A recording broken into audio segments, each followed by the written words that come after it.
লাগছে, ব্যথা হয়েছে, কাশ হয়ে মাথা ধকধক করছে, কেমন একটা হচ্ছে, ভালো লাগছে না। তাই ভাবছি তোমার সাথে বকবক করতে আসি। মশা বিরক্ত লাগিয়ে দিচ্ছে, মশা যা কামড়াচ্ছে না। আমার গায়ে লোম দেখো, লোম একদম ভর্তি হয়ে গেছে, একদম ছেলেদের মতো লোম আমার গায়ে।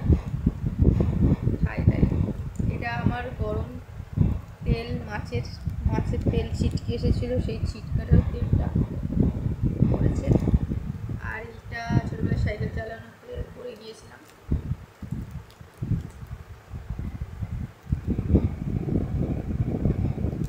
এই জন্যে তো এরকম।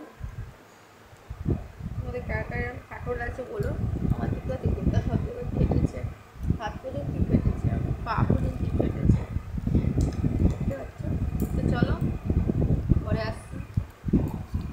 ভিডিওটাকে লাইক করবে, কমেন্ট করবে, শেয়ার করবে, পাঁচ টাকা বেল আইকনটা পেস্ট করে রাখবে, যাতে আমি ভিডিও পোস্ট করলে নোটিফিকেশন তোমরা আগে পেয়ে যাও। না পেলে মজার মজার ভিডিও, মজার মজার জিনিস তোমরা দেখতে পাবে না। তো চলো পরে আসছি, টাটা।